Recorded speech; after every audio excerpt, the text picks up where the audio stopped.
Boa tarde. Eu vou então fazer a apresentação agora de um relato de experiência no Europrevent, em relação à minha participação no Europrevent em 2019, que é o Congresso Europeu de Cardiologia Preventiva, que foi realizado no mês de abril, de 11 a 13 de abril, em Lisboa. Esse relato de participação, ele ocorre em atenção ao edital ProEvent, número 2019/1, que foi um edital com o qual eu fui contemplado para poder participar desse evento em Lisboa. O Europrevent, ele é o maior e mais importante congresso internacional de prevenção e reabilitação cardiovascular.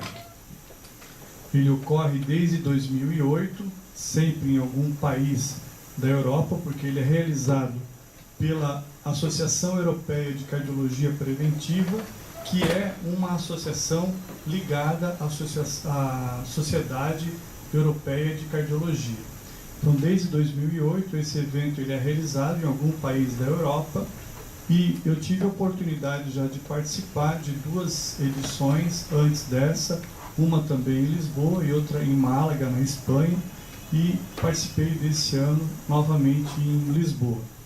Esse congresso ele reúne profissionais da área da saúde, das diferentes áreas de atuação, e, como eu disse anteriormente, ele é o maior evento nessa área. Então ele reúne a cada edição em torno de 1.500 a 2.000 pessoas nos seus congressos.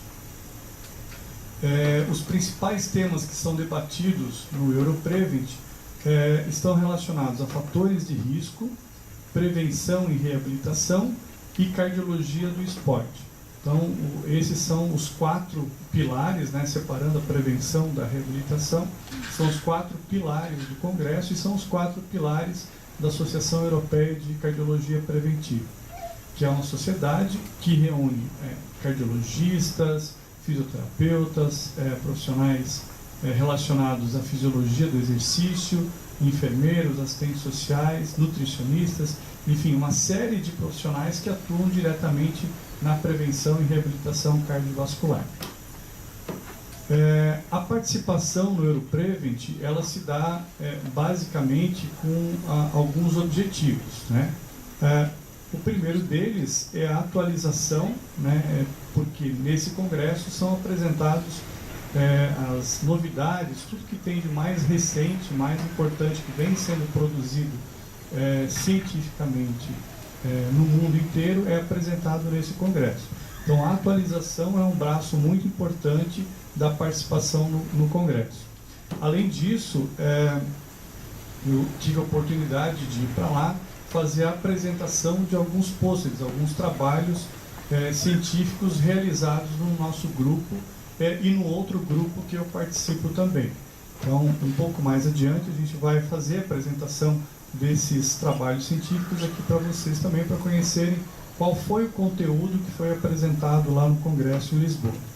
Além disso, é muito importante, é uma grande oportunidade de nós fazermos os contatos internacionais, o chamado networking. Então a gente tem a oportunidade de encontrar profissionais de diversos lugares do país, e mesmo aqui do Brasil, porque o Brasil é um país continental, então muitas vezes a gente não consegue se encontrar com tanta facilidade aqui no Brasil, e esses colegas também participam do evento internacional, desse evento europeu. Então é uma grande oportunidade de nós fazermos o contato com profissionais de outros países e mesmo aqui do Brasil, para reforçar algumas parcerias, trocar ideias e também discutir a possibilidade de novas parcerias técnico-científicas e também acadêmicas, o que é muito importante aqui para o UDESC.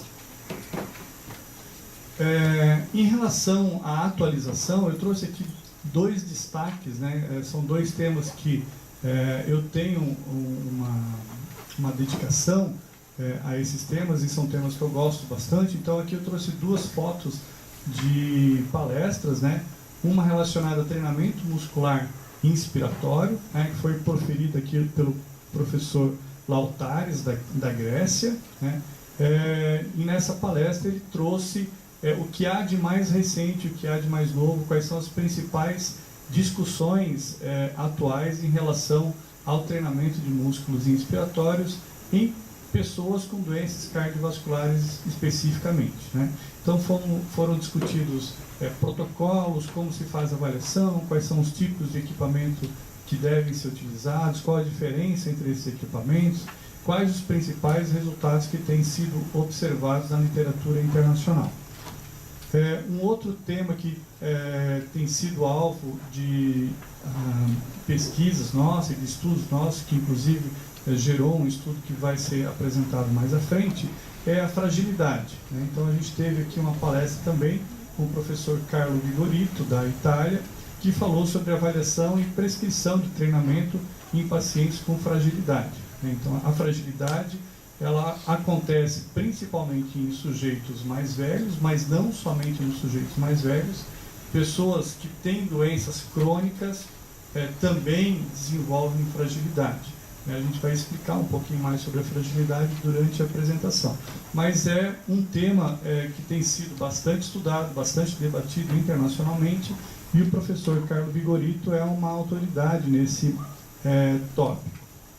Eu tive a oportunidade de, depois da palestra dele, poder conversar com ele, e a gente trocou algumas informações em relação ao trabalho que a gente vem fazendo aqui no Brasil e também sobre a possibilidade de alguma colaboração no futuro. Então, foi muito bom, né, esse momento, esse network aí com o professor Carlo Vigorito, que é uma pessoa assim, simpaticíssima e muito acolhedora. Então, a gente teve uma oportunidade muito legal lá com ele.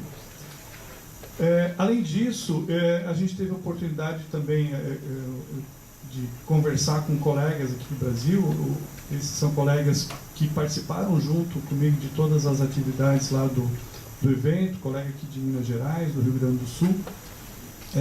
Tive a oportunidade também de encontrar fisioterapeutas aqui do Brasil, a professora Raquel Brito, que vai participar de uma banca de mestrado em breve aqui na UDESC, a professora Aparecida Maria Catai, que foi minha orientadora em nível de doutorado. Então a gente também conversou e discutiu alguns pontos lá bastante interessantes em relação à fisioterapia cardiovascular e a inserção dela no contexto da reabilitação cardiovascular.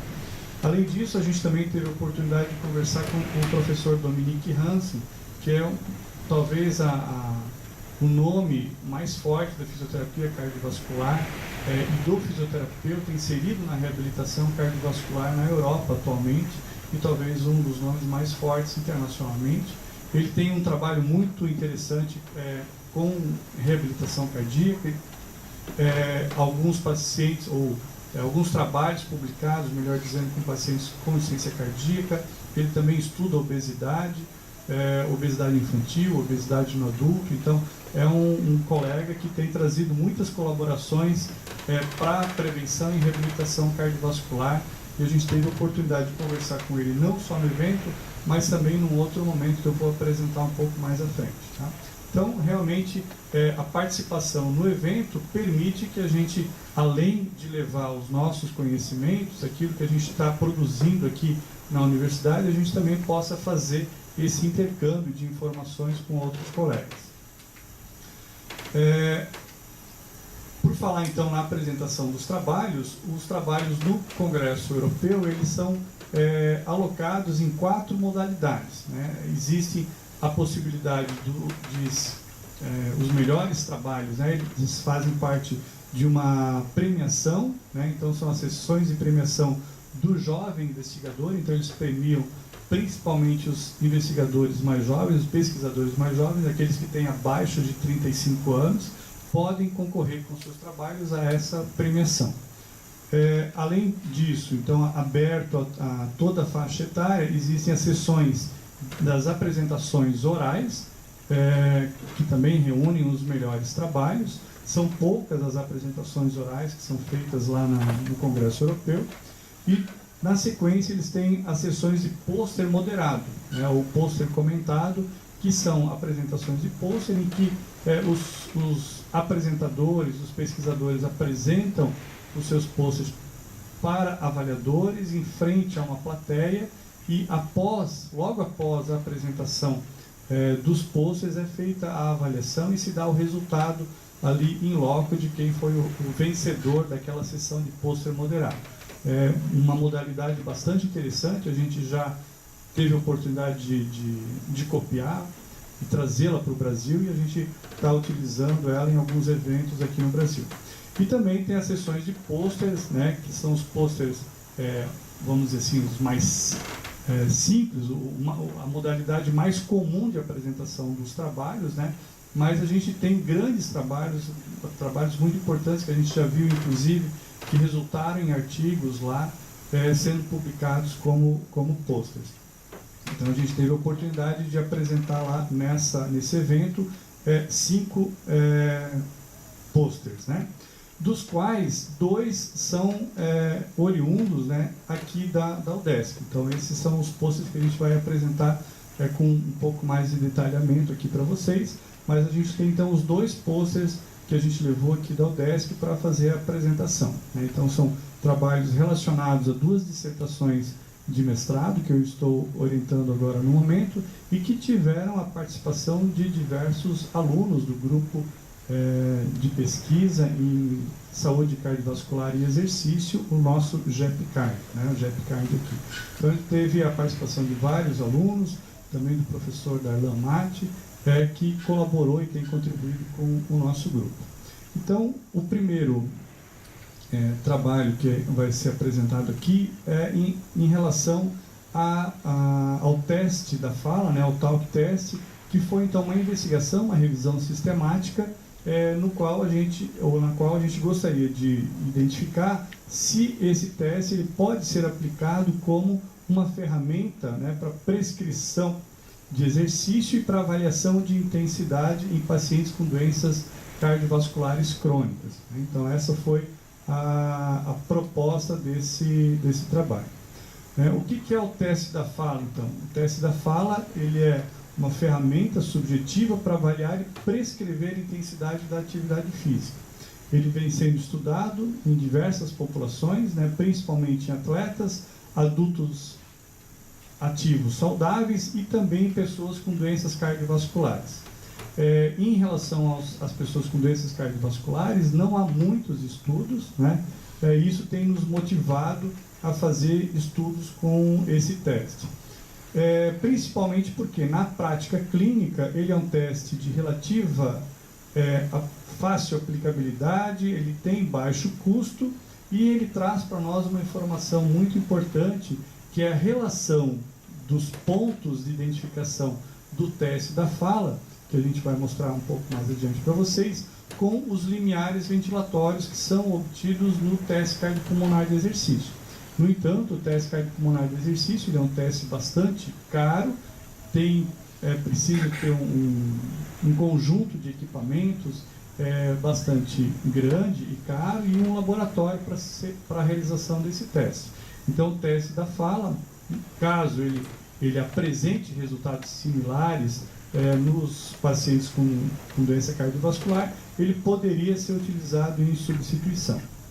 Então, aqui mostra uma imagem para vocês dos limiares ventilatórios, aqui especificamente o primeiro limiar ventilatório, que ele, na maioria das vezes, corresponde ao limiar anaeróbio, avaliado pela produção de lactato, e a gente tem, durante o teste da fala, a condição de fazer a identificação desses pontos, principalmente o primeiro ponto, mas também o segundo ponto que não aparece aqui, que é o ponto de compensação respiratória, e a partir desses 2 pontos a gente conseguir identificar a intensidade de trabalho do sujeito e, a partir desses dados, desses valores, a gente poder fazer a prescrição do exercício de maneira otimizada e segura para os nossos pacientes. Tá?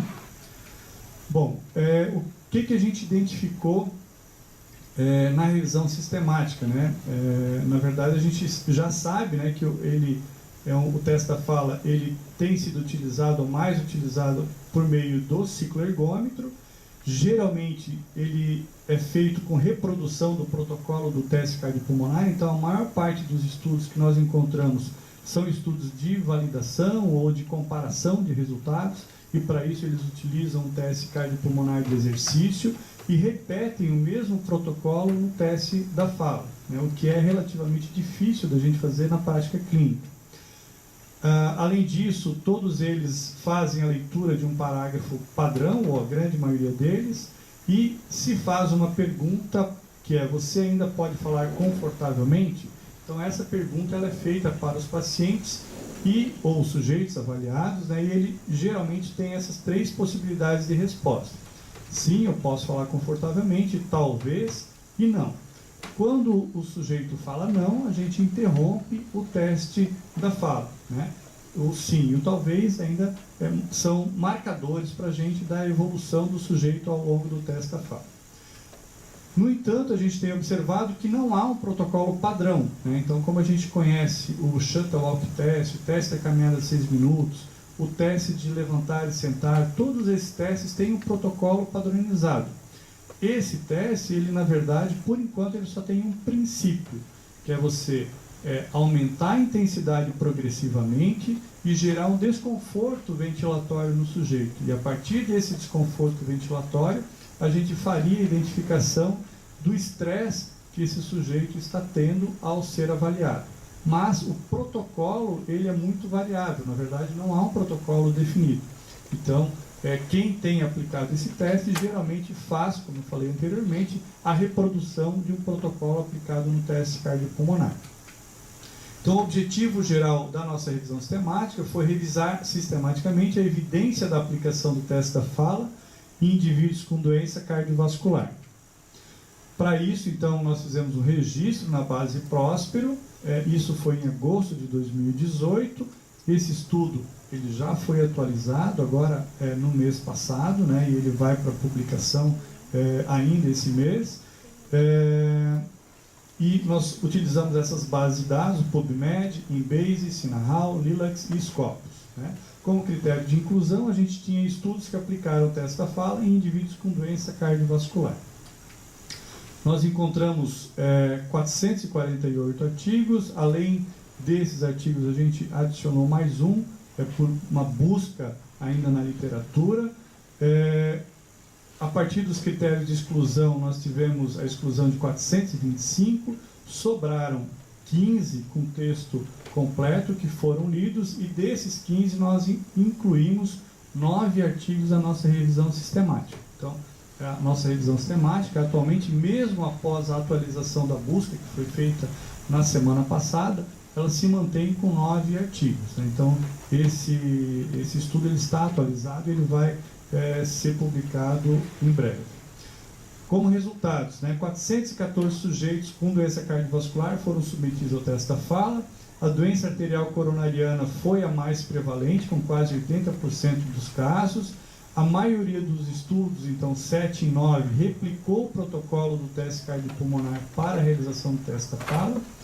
E desses, 5 estudos aplicaram o protocolo único para os pacientes, ou seja, não se respeita um outro grande critério, que é a individualidade do sujeito. Quando a gente realiza um teste, a gente tem que, sempre que possível, respeitar a individualidade do sujeito, porque a gente pode ter, entre os sujeitos com doença cardiovascular, aqueles que têm menor condição física e aqueles que têm uma condição física melhor. Se a gente aplicar o mesmo protocolo, a gente não respeita essa individualidade. Então isso pode ser um fator limitante daquilo que já está descrito na literatura. Todos os testes, ou melhor, todos os artigos mostraram que eles usaram provocação de fala, por meio da leitura de parágrafo. Em 5 artigos, os estudos mostraram então o uso do ciclo ergômetro, 7 com protocolo totalmente fixo. Em 8 artigos, eles usaram a expressão "está confortável para falar", com essas 3 opções de resposta: sim, talvez e não. E os estágios eles duraram entre 1 e 3 minutos, sendo que o estágio mais utilizado foi o estágio de 2 minutos.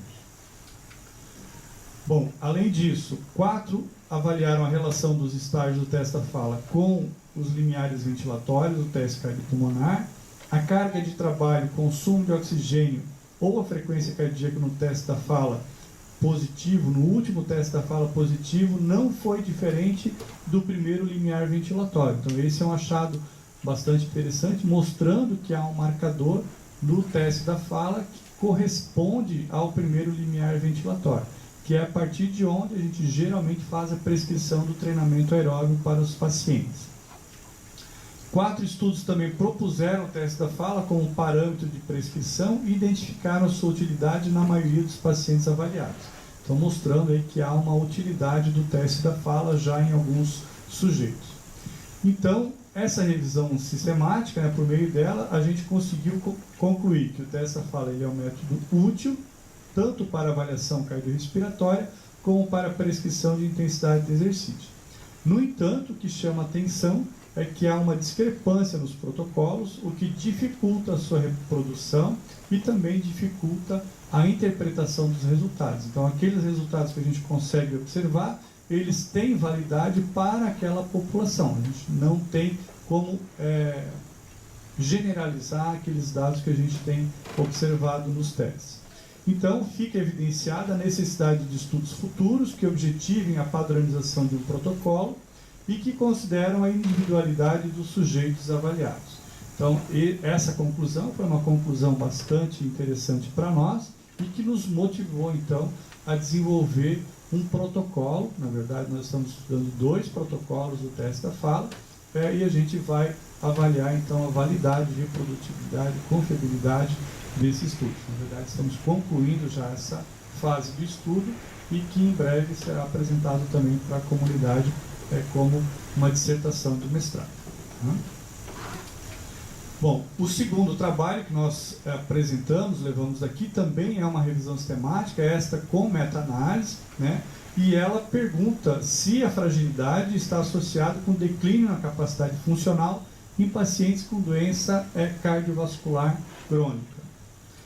Esse é um trabalho que teve a autoria também dos nossos colegas do GEP Cardio, com colaboração de um colega lá de Porto Alegre, do professor Darlan Matti e da Marine, que não integram diretamente o GEP Cardio, tá? Mas são nossos colaboradores.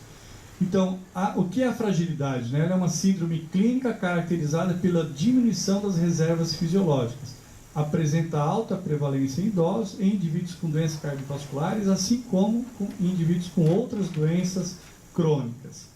Ela é caracterizada muitas vezes pela presença de sarcopenia e também se tem utilizado muito uma outra avaliação que é a fraqueza muscular, né? Então não só a perda de massa muscular, mas a fraqueza muscular, ela também está associada, diminuição de capacidade funcional, lentidão da marcha e baixo nível de atividade física. Então são algumas características que costumam acompanhar o sujeito que tem fragilidade. Esse sujeito, aqui vejam que há uma curva de envelhecimento normal, o sujeito ele vai perdendo a sua capacidade de desempenho, né, de performance física ao longo da sua idade, e quando o sujeito tem algum problema, está associado com alguma doença crônica, geralmente esse envelhecimento ele ocorre de maneira acelerada, né? E uma grande característica do sujeito que tem fragilidade é que ele tem uma baixa capacidade de resposta quando ele é afetado por alguma doença aguda ou pela agudização do seu problema crônico. Então, nesses momentos, o sujeito tem uma queda ainda maior da sua capacidade e ele tem dificuldade, geralmente não consegue voltar à sua capacidade prévia, né? Então, é um paciente que tem um declínio progressivo e acelerado da sua capacidade funcional. Em função disso, esse tema tem sido bastante estudado, né? E a gente procurou sintetizar as evidências atuais sobre o impacto da fragilidade na capacidade funcional de pacientes com doença cardiovascular crônica. Esse estudo também foi registrado no Próspero. A busca inicial ocorreu em novembro de 2017. Também esse estudo já foi atualizado. No mês passado houve uma atualização com inclusão de mais uns 20 estudos. Então a gente tem tido aí um trabalho bastante grande na reanálise desses dados, né? A gente utilizou como base o PubMed, Embase, Cochrane, Sinahal, Lilacs e Scopus, tá? Então são as bases que foram feitas as buscas dos artigos para compor essa revisão sistemática. A seleção foi feita por 2 pesquisadores que, independentemente, avaliaram os artigos, né, e as discordâncias foram solucionadas por um autor sênior. Que artigos foram incluídos? Aqueles que traziam ensaios clínicos, randomizados ou não, estudos de coorte e séries de casos que avaliaram a capacidade funcional de cardiopatas frágeis ou não frágeis, né? Então, o sujeito ele pode ter tanto uma classificação quanto outra. Foi feita, então, a organização, exportação e seleção de estudos por meio da ferramenta Mendeley, análise estatística e meta-análise pelo Review Manager, e se avaliou a qualidade metodológica dos estudos por uma escala da Newcastle-Ottawa, que varia de 0 a 10 pontos. Tá? Outras análises complementares estão sendo realizadas também para avaliar, inclusive, o risco de viés, para avaliar se a evidência encontrada ela é uma evidência que tem qualidade, que tem força. Então, esses estudos estão sendo feitos de maneira complementar. Inicialmente foram encontrados mais de 2.000 estudos, depois adicionados outros 8, e a partir da seleção sobraram inicialmente 1.838 estudos, desses foram excluídos 1.721, sobraram 117 estudos completos para fazer a leitura, desses 108 foram excluídos, e nós incluímos 9 estudos naquele momento para fazer a síntese qualitativa e também a síntese quantitativa, a meta-análise. Tá? Então, a qualidade dos estudos ela foi boa, variando aqui de 6 a 8, com uma mediana de 7. 2.956 cardiopatas foram incluídos, então, por meio desses 9 estudos, e eles tinham idade média de 77 anos, com desvio padrão de 6 anos aproximadamente. Quase 68% apresentaram insuficiência cardíaca crônica, então, que é uma síndrome que geralmente é o final das doenças cardiovasculares, né, mais simples. Quase 47% dos cardiopatas eles eram frágeis, né, e houve avaliação da fragilidade pelo fenótipo da fragilidade, então foi a mais utilizada em 6 dos 9 estudos. Né? Então, o fenótipo de fragilidade é um conjunto de características que o sujeito deve apresentar para ser considerado frágil. Desculpem. A avaliação da capacidade funcional, ela foi feita por meio de 3 critérios: baixo nível de atividade física em 5 estudos, marcha lenta em 3 estudos e limitação para as atividades de vida diária em 5 estudos. Tá? E nós conseguimos identificar, por meio da meta-análise, que os sujeitos que têm fragilidade, né, são os sujeitos que têm mais baixa capacidade funcional. Então, isso embora ele seja um critério, também é um achado bastante interessante. Então, o baixo nível de atividade física esteve presente em 86, quase 87% dos frágeis e em quase 21% dos não frágeis. Isso representa para nós que cerca de 19 vezes mais chances de apresentar baixo nível de atividade física os sujeitos com fragilidade eles apresentam. Tá? Por outro lado, a marcha lenta ela foi encontrada também maior chance nos indivíduos frágeis, né? Aqui cerca de 30 vezes mais chances de terem marcha lenta os indivíduos frágeis do que aqueles não frágeis. E a limitação para atividade física foi encontrada em quase 8 vezes mais chance dos sujeitos frágeis terem limitação para atividade de vida diária do que os sujeitos não frágeis. Então, de uma maneira geral, a gente concluiu por meio dessa revisão sistemática, que ela traz resultados parciais, né, que a fragilidade ela é associada com baixa capacidade funcional em indivíduos com doenças cardiovasculares crônicas. Então, esse é um achado bastante interessante e que reforça o cuidado que a gente deve ter com os sujeitos que têm fragilidade, sejam eles com doença cardiovascular crônica ou não. Bom, além desses 2 trabalhos que foram apresentados, eu também tive a oportunidade de apresentar ou participar de outros 3, né, porque os colegas estavam lá fazendo a apresentação, mas eu participei diretamente da construção desses outros 3 trabalhos, né. Então, esse primeiro trabalho, ele avalia a qualidade da análise da variabilidade da frequência cardíaca, né, apontando que ela é um forte preditor para desfechos numa população que foi submetida a reparo da válvula aórtica, né. Então, a gente identificou aqui, foram feitos um teste em que o sujeito ficava 10 minutos em repouso, e ele fazia uma mudança de postura e ficava 10 minutos em posição ortostática. Essa daqui é uma resposta característica dessa mudança postural. E aqui a gente observa um sujeito que, embora tenha feito a mesma mudança, ele não teve alteração da sua resposta da frequência cardíaca, que caracteriza que é um sujeito que tem uma baixa função autonômica, né? E esses sujeitos que têm uma função autonômica ruim, eles, ao teste de mudança postural, ele parece ser então um forte preditor de mortalidade e eventos adversos cardíacos cardiovasculares.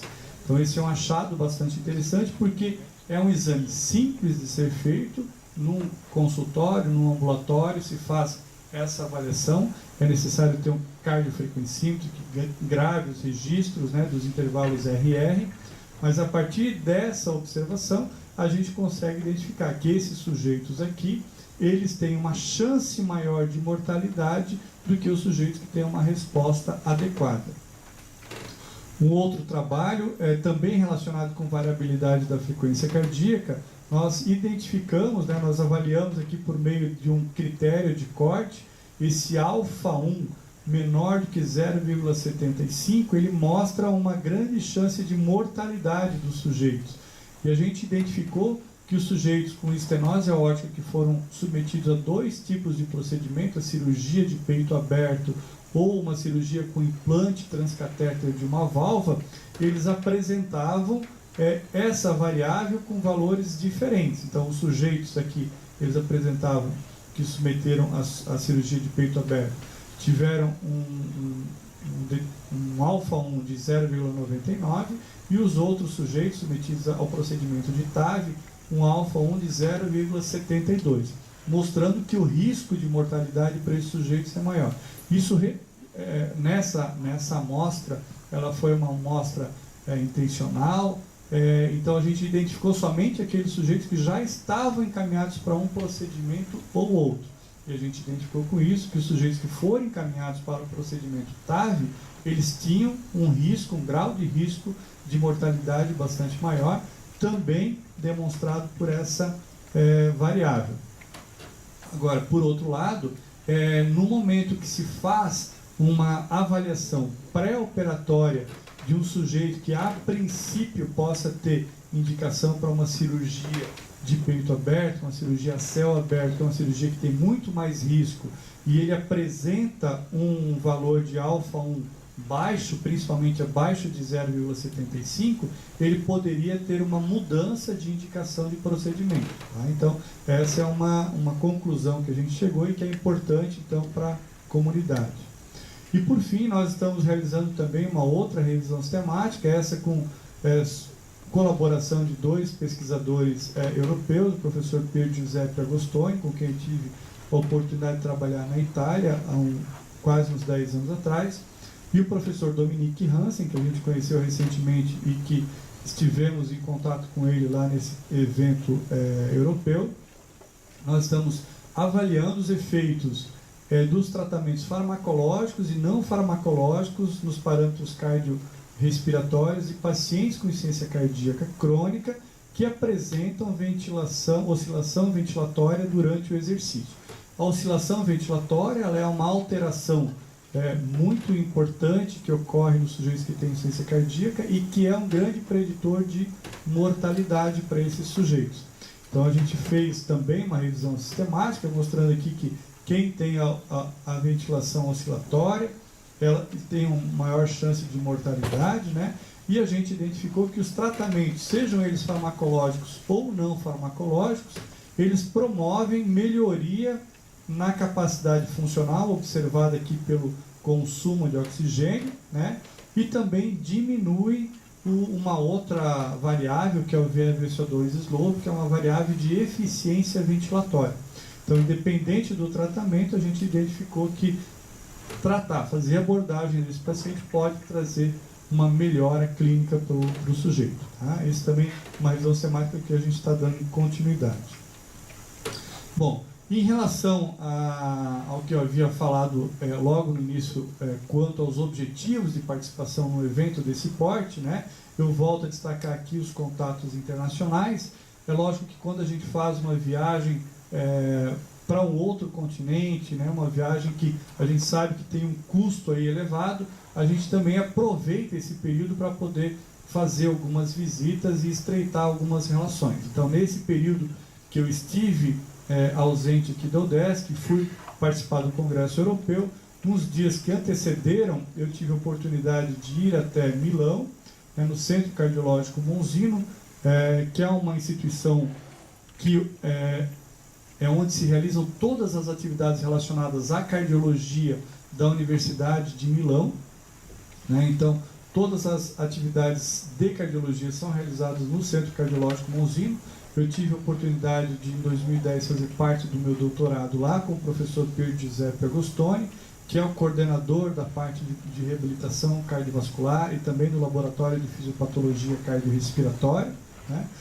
Então a gente teve a oportunidade de fazer uma visita técnica, passamos 2 dias lá conversando, discutindo algumas possibilidades de projeto e também conhecendo algumas novidades, né? Essa daqui é uma tecnologia vestível, né, que eles estão desenvolvendo em conjunto com um laboratório. É uma tecnologia que é uma camiseta, vamos traduzir assim, né? Ela é uma camiseta tecnológica, né? Então essa camiseta ela tem algumas faixas aqui para fazer a pleximografia. Então o sujeito com essa camiseta a gente consegue avaliar como é que está o comportamento dos compartimentos torácico, abdominal do sujeito durante a ventilação dele. É uma camiseta que tem aqui 12, proporciona, né, 12 derivações do eletrocardiograma. Também se pode adicionar a essa camiseta sensores para ventilação nasal e oximetria. Então, essa camiseta está sendo desenvolvida para ser, inicialmente, um substituto de toda aquela dos fios, né, que são utilizados para avaliação da polissonografia. Então o sujeito, quando chegar no laboratório, ele vai vestir essa camiseta e por meio dessa camiseta serão coletados diversos dados que proporcionarão então a avaliação do sono do sujeito. Mas ela também pode ser utilizada durante o exercício, né? Então estão sendo feitos alguns testes para avaliar o uso dessa camiseta durante o exercício. Então, o pessoal lá tem feito algum desenvolvimento tecnológico, além de estudos clínicos, né? Então é bastante interessante. Também tive a oportunidade de ir a Hasselt, que é uma cidade no interior da Bélgica, uma cidade aí em torno de 60 mil habitantes, mas que tem uma das maiores universidades da Bélgica, uma universidade muito conceituada internacionalmente. A gente teve a oportunidade de conhecer também a universidade, que é parte da fisioterapia. Aqui é uma parte do laboratório deles, lá onde eles fazem treinamento com os pacientes. A gente conheceu também uma unidade que fica alocada num hospital mais ao centro da cidade, onde eles recebem os pacientes para a reabilitação cardíaca. Essa daqui é a equipe de reabilitação que eles têm. Então vejam que eles têm uma estrutura muito bem definida da reabilitação lá, com pessoal e com equipamento. Então, equipamentos de última geração que proporcionam diferentes possibilidades de treinamento para os pacientes. Lá nós também tivemos a oportunidade de discutir alguns projetos, aqui o professor Dominique Hansen, então nós levamos alguns projetos para ele, para apresentar algumas ideias nossas, e discutimos com ele algumas ideias que ele tinha também de projetos, para que a gente possa, no futuro, fazer aí uma parceria científica para desenvolvimento desses estudos. Então a gente evoluiu bastante, ficamos lá uns 3 dias conversando com ele, conhecendo toda a estrutura, analisando alguns dados, então foi bastante produtivo isso também. É lógico que nem tudo são flores, estava bastante frio lá, não todos os dias. Essa temperatura é uma temperatura que é às 7h30 da manhã, então ao meio-dia chegava uns 10 graus, 11 graus, mas ainda assim era bastante frio. É lógico que isso também nos proporcionava aí o prazer de comer um autêntico waffle belga, né, que é muito saboroso. Então a gente teve também esse momento de descontração lá com o pessoal na Bélgica. Tá? E, finalmente, eu gostaria apenas de fazer um registro e um agradecimento ao grupo com o qual eu venho desenvolvendo o trabalho aqui na UDESC e que, né, na minha ausência, conseguiu desenvolver tão bem os trabalhos aí e que, inicialmente, desenvolveram também os trabalhos para que a gente pudesse levar e mostrar lá no Congresso Europeu. Então, fica o meu agradecimento e eu me coloco à disposição de vocês para qualquer pergunta que vocês queiram fazer. Muito obrigado.